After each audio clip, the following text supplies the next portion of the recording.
This is a little bit different kind of a video.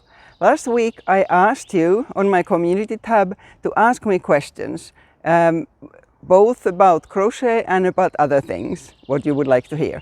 And I got quite a few questions, so I'm starting to answer those now. I decided to come here in the forest to talk about this, and you probably hear all the birds in the background. The mic picks some of that up as well.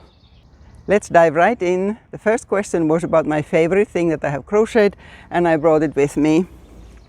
I love color, if you have noticed, and this is something I designed for the Simply Crochet magazine. I think it's 2 summers ago this was published there, and the pattern is now available on my Ravelry and Etsy, but I don't have a video for this. But I love it because of these colors, and I wear it a lot. Then about how I come up with my patterns. Yes, I normally design things myself and I very rarely use patterns, but I do use things like techniques, of course, and stitch combinations and things like that for my own designs. And how I come up with them is hard to say. There's so many different ways. I may see something in a magazine or Pinterest or outside, somebody's wearing something, just anything really. I think all crochet and other designers use what they see and then come up with their own ideas about those. And to the part of the question of how you get started, well, you do need to know how to crochet without using a pattern, otherwise you can't make your own. So it's important that you practice and make things, just even if they don't work out well, you make them without taking ready-made patterns. That's what I would say about that. Question about the baby carriage. I do have a video about that, so I'll link it. There were also a couple of compliments about either what I have published or about myself. Thank you. It's always lovely to see that people use my tutorials. That's what I make them for. And about my hair, I have normally dyed it darker, but last year I needed it lighter for something and I decided I like it and I kept it that way. About my home and family. I have 3 grown-up daughters. There's a photo of them from Instagram here. They are all around 30s, like that. And between them they have 4 children between the ages of 2 months and 11 years. I live alone now. I live in Turku, Finland. Turku is the 4th biggest city in Finland, but we don't have any very big cities. The population of Turku is a bit under 200,000. It's a beautiful city, an old city, soon coming up to 800 years, and by the sea, and has a river running through the middle, and all the riverbanks have been made into like a living room for the people. I had actually planned to make this video yesterday when I was on a cruise ship that runs between Finland and Sweden.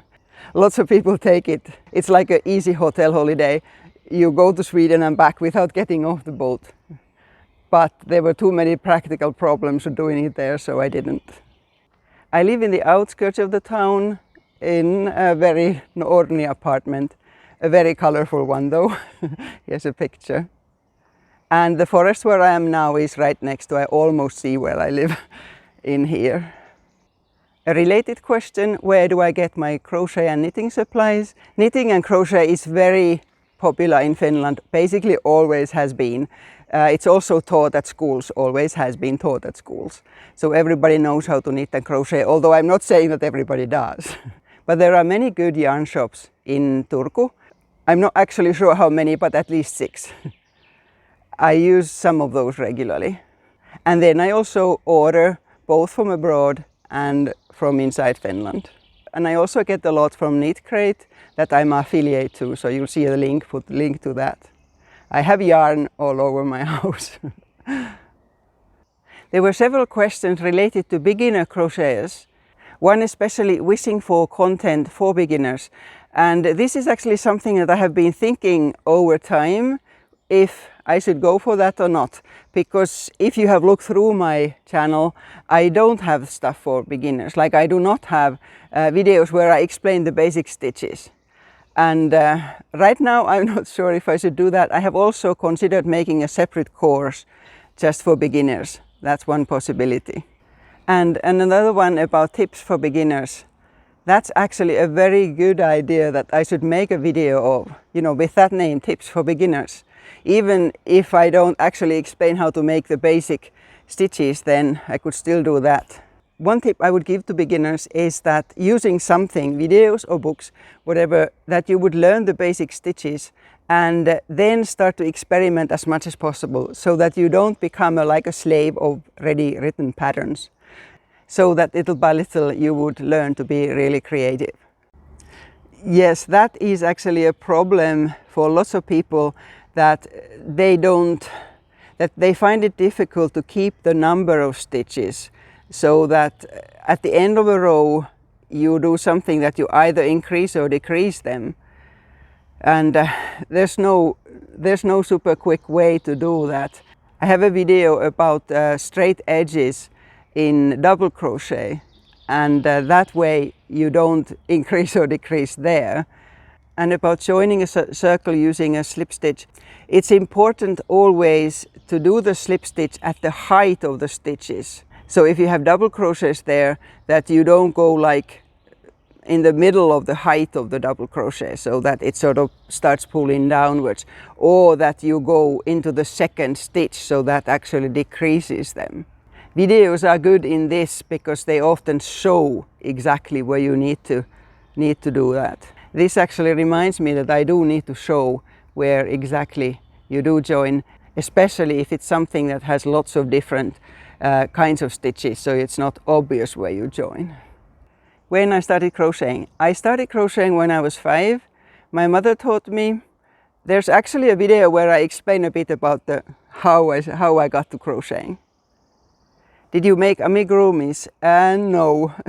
That's actually one type of crochet that I haven't been doing, and I'm not planning to do either. The reason probably is that I love to have all sorts of combinations of stitches, and in amigurumi you normally only use single crochets. So that's the reason why it's not for me, and why there are no patterns from that on my channel. But there's so much elsewhere, so I don't need to. And I already answered about the crochet supplies.